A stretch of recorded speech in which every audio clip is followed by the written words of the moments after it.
बिस्मिल्लाहिर्रहमानिर्रहीम। आज का जो हमारा टॉपिक है वो है equation of continuity. Equation of continuity जो है चैप्टर नंबर 6 का दूसरा मोस्ट इंपॉर्टेंट लॉ क्वेश्चन है। इसका पहला पार्ट अगर आप लोगों को समझ आ गया तो दूसरा पार्ट सेम वैसे ही है। तो इसको स्टार्ट करते हैं। इक्वेशन ऑफ कंटिन्यूटी की डेफिनेशन देखते हैं। इसकी डेफिनेशन सामने लिखी हुई है। इक्वेशन ऑफ कंटिन्यूटी का टॉपिक है the product of cross sectional area of a pipe and fluid speed at any point along the pipe remains constant. वो ये कहना चाह रहा है कि अगर आप लोगों के पास एक पाइप है, उसकी डेफिनेशन वो बता रहा है the product of cross sectional area of a pipe and fluid speed at any point along the pipe always remains constant. Pipe का कोई भी एक पॉइंट ले लिया जाए, उस पॉइंट का क्रॉस सेक्शनल एरिया मेजर करके उसको मल्टीप्लाई करवा दी जाए फ्लूइड की स्पीड से। जिस स्पीड से फ्लूइड उस पाइप में से मूव कर रहा है किसी भी पॉइंट पे, क्रॉस सेक्शनल एरिया को और फ्लूइड स्पीड को अगर आप लोग मल्टीप्लाई करवाते हो तो पाइप के हर पॉइंट पे वो हमेशा क्या रहेगा, उसकी वैल्यू सेम रहेगी, वो कांस्टेंट रहेगा। तो ये मैथमेटिकल फॉर्म, इसकी डेफिनेशन बनी हुई इक्वेशन है। ये इक्वेशन को डिफाइन किया हुआ है the product of cross sectional area of a pipe and fluid speed at any point along a pipe remains constant. Mathematical form इसकी डिस्कस हुई है। मैथमेटिकल फॉर्म में क्या है, एरिया और वेलोसिटी जो है इसका प्रोडक्ट हमेशा क्या रहेगा, कांस्टेंट रहेगा किसी भी पॉइंट में। जैसे ये पाइप है, इसका ये पॉइंट ले लिया जाए, दूसरा पॉइंट ले लें, तीसरा पॉइंट ले लें, कोई भी पॉइंट ले लें, इन तीनों पॉइंट्स के ऊपर आप लोगों के पास जो एरिया और जो वेलोसिटी है इनका प्रोडक्ट क्या रहेगा, वो सेम रहेगा। इसके बाद इसका प्रिंसिपल देख लेते हैं कि इक्वेशन ऑफ कंटिन्यूटी कौन से प्रिंसिपल पे काम करती है। इक्वेशन ऑफ कंटिन्यूटी जो है it works on the principle of law of conservation of mass.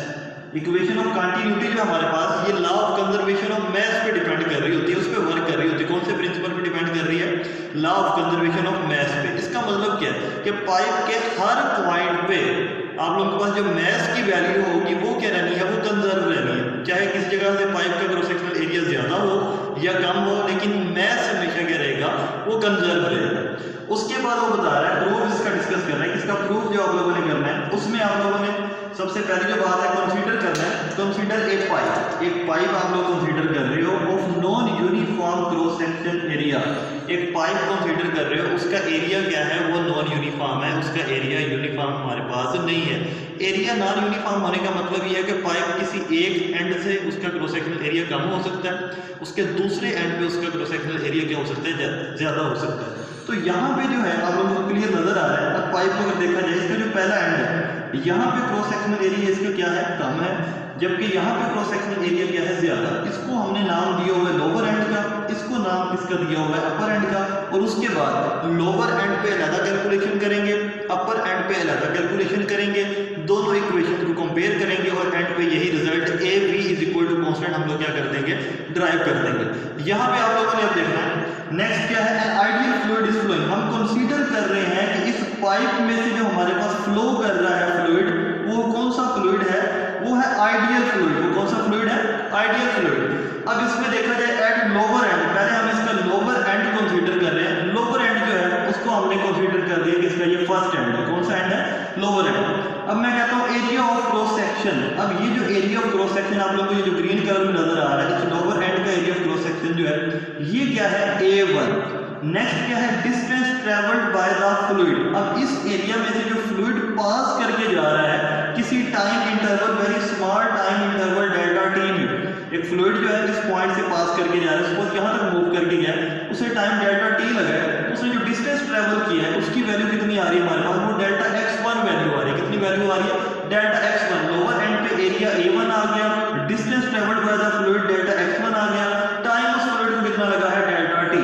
उसके बाद जो velocity of the fluid lower and पे आ रही है, इस साइड पे मूव कर रहा है, इसकी डायरेक्शन इस साइड पे आ गई, तो velocity of the fluid at the lower end is equal to क्या बन गया हमारे पास, v1 बन गया। हमने करना क्या, हमने पहले लोअर एंड पे मास फाइंड आउट करना है कि जो पोर्शन हमारे पास आया हुआ है यहाँ पे कितना फ्लूइड आप लोगों को पास होके जा रहा है। तो नेक्स्ट हमारे पास डिस्कस हुआ है, क्या लिखा हुआ है, वो कहता है mass of the fluid contained in the shaded region. ये जो लोअर एंड की शेडेड रीजन थी, शेडेड रीजन का अगर जिक्र करूं मैं आप लोगों को डायग्राम में दिखा देता हूं। ये जो लोअर एंड की बात हुई है, इसका ये जो शेडेड रीजन है, यहाँ पे जो मास आप लोगों के पास कंटेन हो रहा है उसको आप लोगों ने फाइंड आउट करना है। वो कैसे फाइंड आउट हो सकता है, तो यहाँ पे डेल्टा m1 से डिनोट करेंगे। इसके साथ 1 क्यों लगे, डेल्टा क्यों लगे, पहली बात तो ये है, एक तो फ्लूइड बहुत स्मॉल अमाउंट में पास हुआ है, उसको टाइम बहुत स्मॉल लगा, तो उसका वो स्मॉल ही होगा।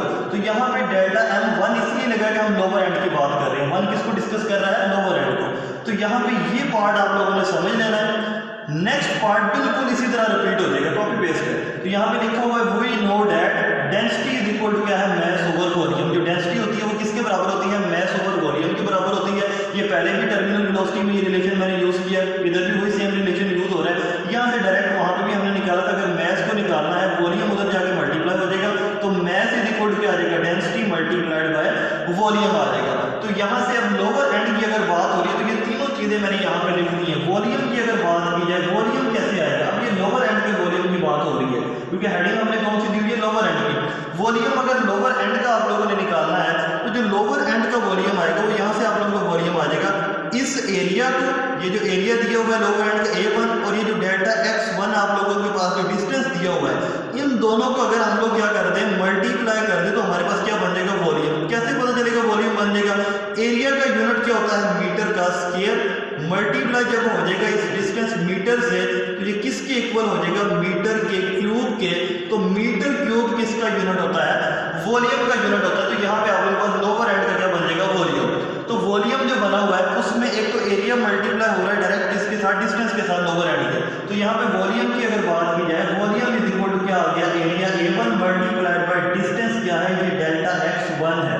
डिस्टेंस क्या है, डेल्टा x1, और एरिया भी क्या है हमारे पास, A1। तो वॉल्यूम की वैल्यू आ गई। इसके बाद अगर डेंसिटी की बात की जाए तो लोअर एंड की जो डेंसिटी होगी वो भी क्या आ जाएगी, ρ1 आ जाएगी। इसी तरह नेक्स्ट जो आप लोगों ने बात करनी है, अब इन तीनों की जगह पे वैल्यूज पुट करवानी है। वैल्यूज पुट आप लोगों ने सही तरह कर लेनी है। नेक्स्ट आप लोगों को क्वेश्चन आसान हो जाएगा। अब मैथ्स की अगर बात की जाए, मैथ्स क्या आ रहा है हमारे पास, लोअर एंड का जो मैथ है वो आ रहा है डेल्टा m1 हमने कंसीडर किया हुआ है, इज इक्वल टू, उसके बाद जो डेंसिटी आ रही है, डेंसिटी आप लोगों ने कंसीडर की है लोअर एंड की, वो उसकी वैल्यू आ रही है rho into 1 multiplied by. Next क्या आ रहा है हमारे पास, वॉल्यूम है। वॉल्यूम की वैल्यू सामने मेंशन है, एरिया को अगर डिस्टेंस ट्रेवल से मल्टीप्लाई कर दिया जाए तो ये क्या बन जाएगा, वॉल्यूम बन जाएगा। एरिया A1 मल्टीप्लाई हो जाए किसके साथ, डेल्टा x1 के साथ, तो ये क्या बन गया आप लोगों का, वॉल्यूम बन गया। अब यहाँ पे तीन फैक्टर गिवन है, एक तो डेंसिटी है, दूसरा कौन सा आ रहा है, एरिया आ रहा है, और एंड पे कौन सा आ रहा है, distance travelled by the fluid आ रहा है। अगर डिस्टेंस का फार्मूला देखा जाए आप लोगों को ये नजर आ रहा है कि डिस्टेंस किसके बराबर होता है, वेलोसिटी मल्टीप्लाइड बाय टाइम। यहाँ पे हम लोअर एंड की बात कर रहे हैं, अगर बात लोअर एंड की हो रही है तो इसका जो डिस्टेंस ट्रेवल्ड होगा वो किससे रिप्रेजेंट हो जाएगा, डिस्टेंस ट्रेवल्ड डायरेक्ट उसकी जगह पे, डिस्टेंस की जगह पे क्या यूज हो जाएगा, डेल्टा x1 यूज हो जाएगा। और जो वेलोसिटी है, इस वेलोसिटी की जगह लोअर एंड की अगर बात हो रही है, वेलोसिटी की जगह पे क्या आ जाएगा, v1 आ जाएगा। और टाइम इंटरवल आप लोगों को पता है बहुत स्मॉल है, तो टाइम इंटरवल हमारे पास क्या आ जाएगा, डेल्टा t। अब ये जो सामने डेल्टा x1 दिया हुआ है, इसकी जगह पे आप लोगों ने क्या पुट कर देना है, डिस्टेंस की वैल्यू पुट करनी है, delta x1 is equal to velocity multiplied by time, इसकी जगह पे ये पुट हो जाएगा। तो यहाँ पे पुट करते हैं जी, delta m1 is equal to, जो आप लोगों के पास आएगा, delta m1 is equal to, density वैसी रहेगी, लोअर एंड की बात हो रही है, 1 लगा दिया मल्टीप्लाइड बाय, उसके बाद क्या आ रहा है, एरिया आ रहा है, तो एरिया के साथ क्या आ जाएगा, A1 आ जाएगा मल्टीप्लाइड बाय डिस्टेंस ट्रेवल्ड जो है ये सामने गिवन है, v1 इंटू क्या आ जाएगा, डेल्टा t आ जाएगा। डिस्टेंस ट्रेवल्ड की जगह पे क्या पुट कर दोगे आप लोग, v1 इंटू डेल्टा t, ये आ जाएगा v1 multiplied by delta t आ जाएगा। इसके बाद जो नेक्स्ट आप लोगों ब्रैकेट क्लोज हो जाएगी, तीनों फैक्टर्स आप लोगों ने डिस्कस कर लिए हैं। यहाँ से जो आप लोगों के पास डेल्टा m1 जो आ रहा है, डेल्टा m1 की जो वैल्यू आ रही है वो किसके इक्वल आ रही है, डेंसिटी इंटू एरिया 1 इंटू क्या आ जाएगा, वेलोसिटी 1 इंटू क्या आ जाएगा, टाइम इंटरवल डेल्टा t आ जाएगा। अब ये जो इक्वेशन आप लोगों के पास है, ये इक्वेशन आप लोगों को पहला जो स्मॉल इंटरवल है, लोअर एंड का जो इंटरवल है वहां का मैथ बता रही है। इस इक्वेशन को हम लोग नाम दे देते हैं किसका, इक्वेशन नंबर 1 का नाम दे देते हैं। हम नाम किसका दे देते हैं, इक्वेशन नंबर 1 का। जो स्टेप जिस तरह से हम लोगों ने लोअर एंड के लिए दिए हैं, सेम वही सारे के सारे स्टेप किसके लिए हो जाएंगे, अपर एंड के लिए हो जाएंगे। अब लोअर एंड जो था वहां पे आप लोगों ने क्या लिखा था, यहाँ पे एंड अपर एंड की अगर कंडीशन लगा रहे हैं तो यहाँ पे क्या लिखेंगे, एरिया ऑफ क्रॉस सेक्शन। तो पहले जो अपर एंड का ये वाला जो एरिया ऑफ क्रॉस सेक्शन है उसे हमने क्या मेंशन किया हुआ है, इसकी वैल्यू कितनी है, A2, तो इसकी जगह मैंने क्या लिख दिया, A2 लिख दिया। उसके बाद क्या है, distance travelled by the fluid. तो जो अपर एंड है उसमें फ्लूइड यहाँ से मूव करके दूसरी साइड पे जा रहा है, तो ये डिस्टेंस ट्रेवल कर रहा है, इसकी वैल्यू कितनी आ रही है, डेल्टा x2 आ रही है। तो distance travelled by the fluid is equal to कितना आ गया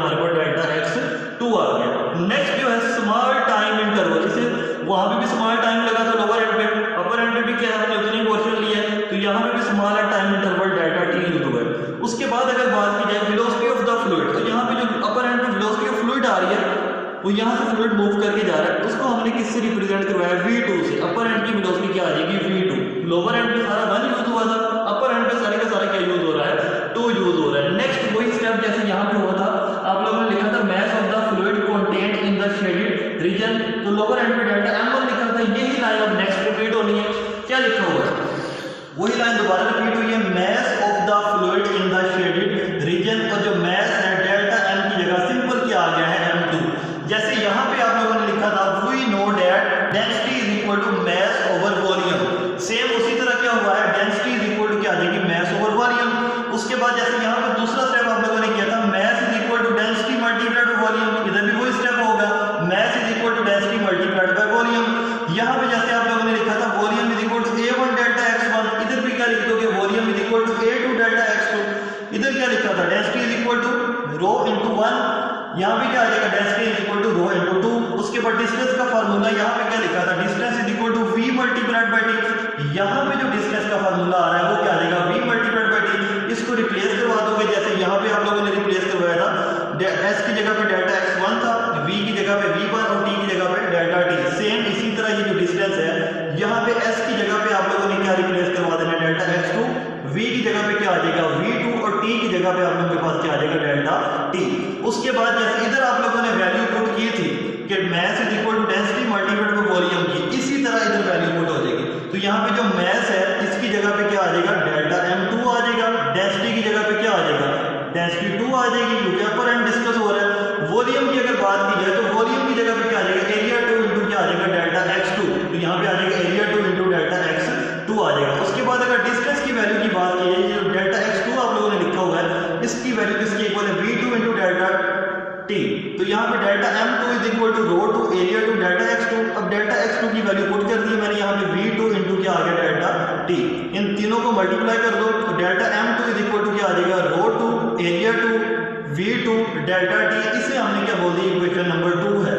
अब हमारे पास दो इक्वेशन आ गई हैं, डेल्टा m1 की और डेल्टा m2 की। मास का यूनिट आप लोग को पता है वो क्या होता है, वो kg होता है। तो यहाँ पे देखा जाए by comparing equation number 1 and 2, तो इक्वेशन नंबर 1 और 2 को अगर कंपेयर किया तो delta m1 is equal to delta m2 की हम लिख सकते हैं। डेल्टा m1 की वैल्यू आप लोगों के पास क्या मौजूद है, वो वैल्यू आप लोगों को क्लियर नजर आ रही है, वो वैल्यू है density 1 into area 1 into velocity 1 into क्या है, डेल्टा t। तो यहाँ पे डेल्टा m1 की जगह पे आप लोग पुट कर दोगे डेंसिटी 1 इंटू क्या है, एरिया 1 इंटू क्या है, वेलोसिटी 1 इंटू क्या है, delta t is equal to, next जो है डेल्टा m2 की वैल्यू सामने मेंशन है, इसी को पुट कर दोगे। इसकी वैल्यू क्या आ रही है, डेंसिटी 2 इंटू क्या आ रही है, एरिया 2 इंटू क्या आ जाएगा, वेलोसिटी 2, क्योंकि अपर एंड की बात हो रही है। नेक्स्ट क्या आ जाएगा, डेल्टा t। इस इक्वेशन को अगर देखा जाए तो क्लियर नजर आ रहा है कि जो डेल्टा t है ये डेल्टा t से क्या हो जाएगा, कैंसिल हो जाएगा, डेल्टा t से क्या हो जाएगा, कैंसिल। उसके बाद जो इक्वेशन बची है वो आ जाएगी आप लोगों के पास डेंसिटी 1 इंटू एरिया 1 इंटू क्या है, v1 is equal to, next क्या है, डेंसिटी 2 इंटू क्या है, एरिया 2 इंटू क्या आ जाएगा, v2। उसके बाद आप लोगों ने कंसीडर किया था कि फ्लूइड कौन सा है हमारे पास, वो आइडियल फ्लूइड है। अगर फ्लूइड आइडियल है उसकी डेंसिटी कांस्टेंट रहेगी, तो यहाँ पे कंडीशन लगाओगे as fluid is ideal, as fluid is ideal, कि फ्लूइड कौन सा है हमारे पास, वो आइडियल है, एज फ्लूइड इज आइडियल। अगर फ्लूइड आइडियल है तो उसकी डेंसिटी क्या रहेगी, कांस्टेंट रहेगी। तो रो 1 जो है डेंसिटी वो किसकी इक्वल आ जाएगी, रो 2 के, और ये किसकी इक्वल आ जाएगी, डेंसिटी की इक्वल आ जाएगी। अब आप लोगों ने करना, अब अगर लोअर एंड की बात की जाए तो लोअर एंड में डेंसिटी 1 की जगह पे सिंपल डेंसिटी आ जाएगा, नेक्स्ट एरिया की जगह पे क्या आ जाएगा, एरिया 1, और उसके साथ वेलोसिटी की जगह पे क्या आ जाएगा, वेलोसिटी 1। सेम इसी तरह इज इक्वल टू जो डेंसिटी 2 था उसकी जगह पे क्या आ जाएगा, सिंपल डेंसिटी आ जाएगा, एरिया की जगह पे क्या आ जाएगा, एरिया 2, और उसके बाद वेलोसिटी की जगह पे क्या आ जाएगा, वेलोसिटी 2। यहाँ पे आप लोगों को नजर आ रहा है जो डेंसिटी है ये सिंपल डेंसिटी के साथ क्या हो रही है, कैंसिल हो रही है। बाकी रिलेशन क्या रह जाएगा आप लोगों के पास, area 1 into velocity 1 is equal to क्या आ जाएगा, एरिया 2 इंटू क्या आ जाएगा, वेलोसिटी 2। इस तरह अगर देखा जाए तो A B is equal to क्या हो रहा है हमारे पास, कांस्टेंट हो रहा है। A B is equal to क्या हो रहा है, constant. A B is equal to क्या आ जाएगा, कांस्टेंट। इसका रिलेशन अगर देखा जाए वेलोसिटी उधर जाके डिवाइड हो जाएगी तो एरिया इज इक्वल टू क्या आ जाएगा, constant. Area is equal to constant into क्या आ जाएगा 1/v, area equal constant 1/v। अभी जो कांस्टेंट और इक्वल दोनों मिलकर इनवर्सली का साइन बना देंगे तो एरिया जो है वो इनवर्सली प्रोपोर्शनल यहां से किसके आ जाएगा, वेलोसिटी के आएगा। तो यहां से इस रिलेशन को देख के आप लोग कंक्लूजन जो है वो निकाल सकते हो। कंक्लूजन क्या निकल रही है कि जहां पे एरिया ज्यादा होगा वहां पे वेलोसिटी क्या हो जाएगी, कम, और जहां पे वेलोसिटी ज्यादा होगी वहां पे एरिया क्या होगा, कम होगा। अब यहां पे क्या लिखा हुआ है, where the area is more, जहां पे एरिया ज्यादा होगा speed of the fluid will be slow. तो स्पीड ऑफ फ्लूइड क्या हो जाएगी, स्लो, वहां पे फ्लूइड जो है वो स्लो मूव करेगा। सेम इसी तरह where the area is less, जहां पे एरिया क्या हो जाएगा, लेस हो जाएगा, the speed of the fluid is high, तो फ्लूइड की स्पीड क्या हो जाएगी, हाई हो जाएगी। तो ये जो टॉपिक था हमारा, ये था इक्वेशन ऑफ कंटिन्यूटी के ऊपर।